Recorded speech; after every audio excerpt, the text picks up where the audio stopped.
சட்டப்பேரவை உறுதிமொழி கூட்டம் இன்று அந்த கமிட்டியுடைய தலைவர் அரியாங்குப்பம் சட்டமன்ற உறுப்பினர் பாஸ்கர் அவர்கள் தலைமையில் நடைபெற்றது. நாங்கள் எல்லாம் கலந்து கொண்டோம். பேரவைத் தலைவர் அவர்களும் துவக்கி வைத்தார்கள். அந்த வகையில் பல்வேறு கருத்துக்கள் பேசப்பட்டன. குறிப்பாக நம்முடைய சட்டமன்றத்தில் கொடுக்கப்பட்ட வாக்குறுதிகள், அதாவது காரைக்கால் மேல ஓடுதுறை, கீழே ஓடுதுறை, நடு ஓடுதுறை, தர்மபுரம், புதுத்துறை, செபஸ்தியார் கோயில், தக்லூர், புத்தமங்கலம், மேல புத்தமங்கலம் போன்ற கிராமப்பு பகுதிகள் அனைத்திற்கும் பேருந்துகள் விட வேண்டும் என்ற கோரிக்கை வைக்கப்பட்டது. கோரிக்கை நிறைவேற்றப்படும் என்று அறிவித்தார்கள். அது நிறைவேற்றப்படவில்லை என்ற ஒரு கருத்தை எடுத்து வைத்தோம்.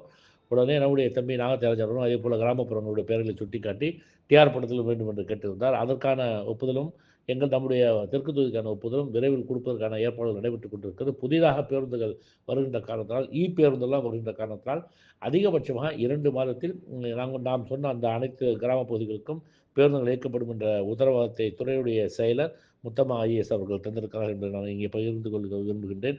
அது மட்டுமல்லாமல் காரைக்காலிலிருந்து மதுரைக்கு செல்வதற்கான பேருந்து ஒன்று கேட்டிருந்தோம். தமிழ்நாடு அரசோடு பேச்சுவார்த்தை பண்ணுவதாக சொல்லியிருக்கின்றார்கள். விரைவில் அதை ஏசி பஸ்ஸாக கொடுக்க வேண்டும் என்று கேட்டிருந்தோம். எனவே ஏசி பஸ் வழங்குவதாக அந்த கூட்டத்தில் உறுதியளித்திருக்கிறார் என்பதை நான் இந்த நேரத்தில் பதிவு செய்து கொள்கின்றேன்.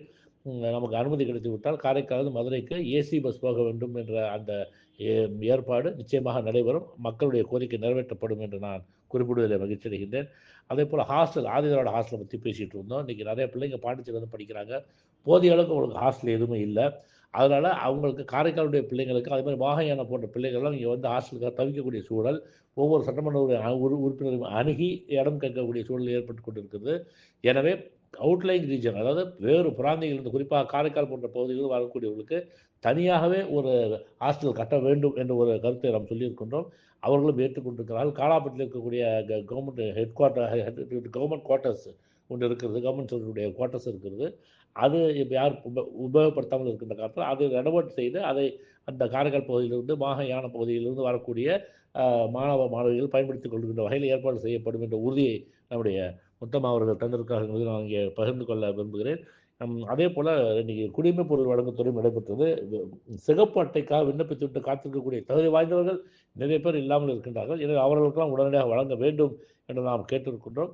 அதையும் ஏற்பாடு செய்து கொடுப்பதாக சொல்லியிருக்கின்றார்கள்.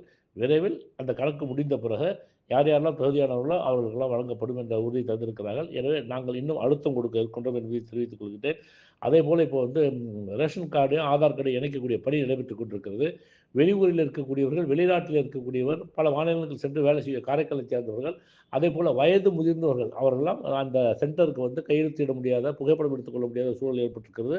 அது எளிமைப்படுத்தி தர வேண்டும் என்று கேட்டிருக்கின்றோம். அப்படி என்றால் நிச்சயமாக வயதுவர்கள் இருக்கக்கூடிய அந்த இடத்திற்கு சென்றே புகைப்படம் எடுப்பதாக உறுதியை தந்திருக்கிறார்கள். அதே போல் வெளிநாடுகளில் இருக்கின்றவர்கள், வெளி மாநிலங்களில் இருக்கின்றவர்களுக்கு ஆன்லைன் மூலமாக செய்ய முடியுமா, வாட்ஸ்அப் வீடியோ கான்ஃபரன்சிங் மூலமாக செய்ய முடியுமா என்று கேட்டிருந்தோம்.